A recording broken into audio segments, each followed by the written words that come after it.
I spent my childhood and adolescence as an introverted person. I never had friends and couldn't form friendships or acquaintances in real life until one day I became interested in the concept of social skills. I started reading books like How to Win Friends and Influence People and How to Talk to Anyone, and I was watching videos about social skills. But do you know what happened? Nothing. None of that helped me, and I never knew why, until the day I started studying psychology and specialized in human behaviors, and there I realized that everything society tells us about social skills and all those pieces of advice we hear are just nonsense that doesn't help at all. I realized that the solution to my problem wasn't making eye contact or constantly repeating the name of the person I'm talking to. All these are superficial things that don't have much value. The problem was in my personality and the way I behaved, and I found out that having charisma and being liked by people is a very easy thing. So I promise you that if you watch this video to the end and apply what I'm gonna tell you, people will become addicted to you. So welcome to the second episode of the social skills series, and let's talk about charisma. Charisma consists of three elements: presence, warmth, and power, and we will try to understand each one of these elements well, but it's necessary to apply them together, and if the balance is disrupted, a problem will occur. And we begin with the first thing, which is presence. In 1886 in UK, two people ran for elections. When the elections were nearing their end, they asked a journalist about her opinion of the candidates. She told them, "The first person makes me feel that he is the strongest person in UK, and the second person makes me feel that I am the strongest person in UK." In the end, the person who won was the second one. So the first rule we have in this video is that you don't need to show your strength to have charisma. Instead, you need to make the other person feel that they are strong. How will you do that? Through presence. Now, when you talk to someone, you have to focus on what they're saying. You have to be a good listener. This advice about being a good listener, you might hear a lot, and you may continue hearing phrases like maintain eye contact, nod your head, smile, and so on. Look, I could come now, and instead of telling you to be a good listener, start telling you, you must make eye contact, you must keep asking questions, you must open your hands, you must keep smiling. We'll go through all this, but I'll sum it up for you in one sentence. When you talk to someone who is speaking, don't think about what you will say. Listen to what they are saying. Don't think about what you will say. When someone is speaking, listen to them. It's not important what will happen after they've finished talking. Just listen, because this is the biggest mistake people make. When someone is speaking, instead of listening, they keep thinking about what they should say.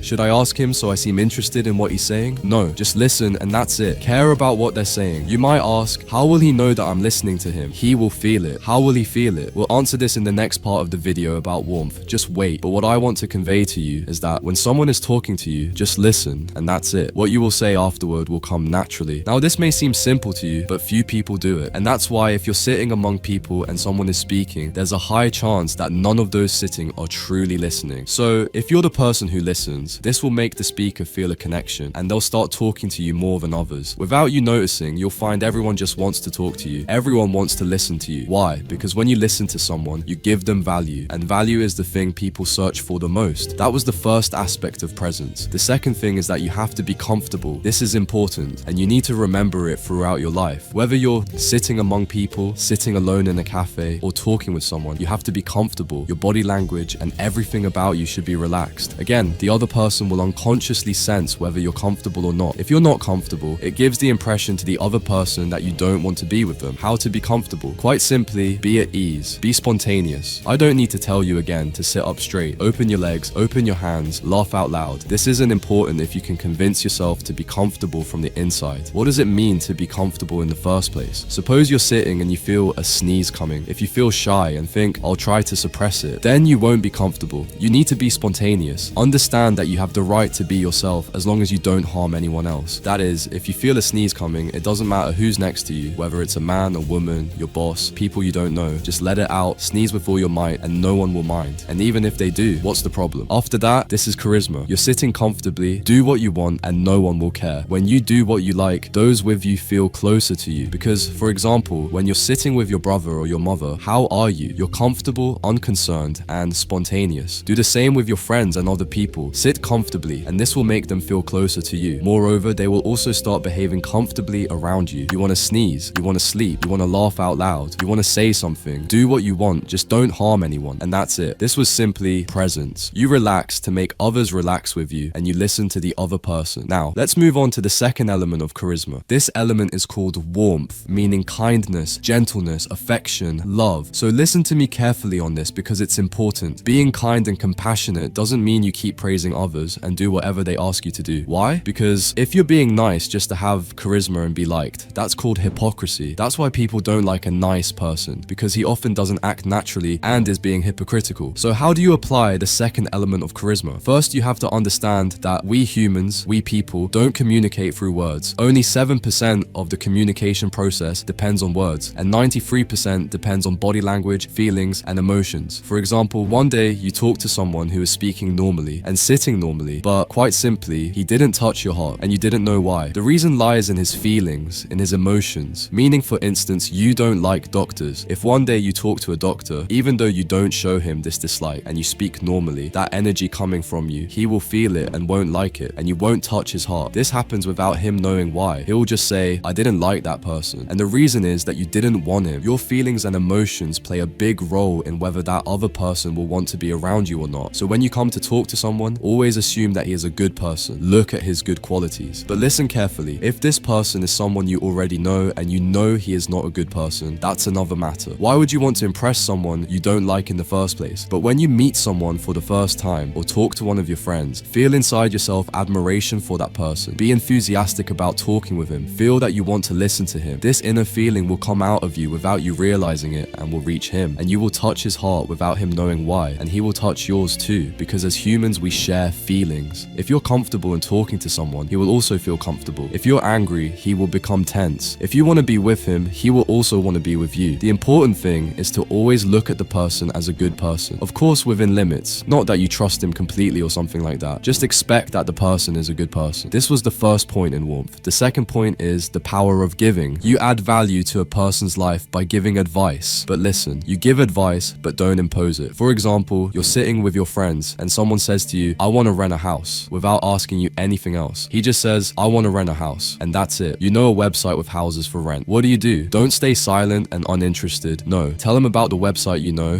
give him information or advice, but don't impose your advice on him. That is, don't tell him the website, take out your phone, go through it, and keep saying, look at how the houses are, and then send him the link on WhatsApp. When you meet him again, don't ask, did you check that site? Did you see? It's enough to give him the information, and that's it. If he asks you or says, send me the link, you send it to him, but don't follow up with him. The important thing is to give something to your friends and the people around you. If you know something, don't stay silent, share information. Giving is a beautiful thing, but in the right way, and I've told you how. You give advice, but you don't impose it. The third point in this warmth is acceptance, understanding, and honesty, plus doing all this in a positive way. You were talking to someone and he said, I like football. Do you like it? And let's suppose you don't like football, so don't say, I also like football, just to seem agreeable with him, because one day he'll find out you're lying, and if you keep agreeing with someone on everything, he'll feel you're boring. First of all, you don't like football, so you'll tell him, no, I don't like football. But as we said before, acceptance, understanding, and honesty. Even though you don't like football, you accept this idea. You accept that he likes it. Not that you start telling him, oh, football is boring. What do you gain from it? It's a waste of time. And so on with those words people who are hard to get along with say. You have to accept the person as he is, understand him, and at the same time, be honest. Each of these should stand alone, but I wanted to combine them to save time, meaning be honest. If you don't like something, say, I didn't like it. If you didn't agree with him on something, say so. If you liked something, say so. Your friend wore a hat and you liked it. Tell him that. That hat suits you. Praise should be like that, but it must be sincere. Also, if your friend wore something you didn't like, you can say, for example, I didn't like that shirt. Say it and add, it didn't suit you. If it's someone you have that kind of relationship with, meaning you share advice, but briefly. Here we return again to what we said earlier. Don't keep insisting and keep following up. Be honest with him, and at the same time, accept him. Accept the other, be honest, share advice and value, sympathize with him, and love him. These are the components of warmth. This is how you should be kind. This is true kindness, but presence and warmth without power will not make you charismatic. I left this element, which is power, until the end because it requires a lot of discussion. To have that inner strength, you need self-confidence and a strong personality, and this topic needs a dedicated video on its own. But I'll try to give you some ideas quickly. First, don't talk about yourself too much, and don't seek others' approval. This is a point I discussed in the previous episode of this series. Please go back and watch it after you finish this video, because I explained this topic well. Secondly, don't be afraid to to confront people. Your principles and what you believe in are personal to you, and you shouldn't be afraid of them. For example, you don't drink alcohol. That's a principle you hold. If one day you're sitting with some friends who are drinking and they say to you, go ahead, have a drink, you should simply tell them no, even if logically there's no reason not to drink. Despite that, say no, and that's it. The same applies to anything else. There are some matters considered red lines. If someone tries to cross them, you must stop them and not allow them to overstep those boundaries. In the context of this idea about confronting people, if you want something, don't be afraid to say it. For instance, you were eating in a restaurant and found a hair in your food. You can get up and tell them about it, and you don't have to pay for that meal. Our third point is strong body language. Look, body language has a significant connection with your psyche. If you feel strong mentally and internally, this will reflect in your body language. And if you can't feel the strength, you can adopt strong body language, and this will affect you psychologically. I'm not going to tell you, stand in a certain way, open your hands, lift your leg, but what I'll say is, be comfortable. What I told you earlier, I'll repeat now. Be comfortable and don't worry. Do what you want. When you're comfortable and let your hands and legs move freely, this will reflect internally and you'll feel strong. Imagine yourself as the strongest person in the place you're in. How would you act? You take your place and sit comfortably, and this is what you should try to maintain in your body language. One last thing, watch the self-confidence video I made in this series, because this series is about social skills. Its episodes are interconnected and it will change your idea about yourself and your way of thinking. And here we have finished the video. Don't forget, the benefits of charisma are more important than just making people like you and accept doing what you want. Charisma will help you work efficiently, advance in your career, and succeed in your life in general. This was The Dark Needle, and take care of yourselves. Deadly when I find somebody lovely,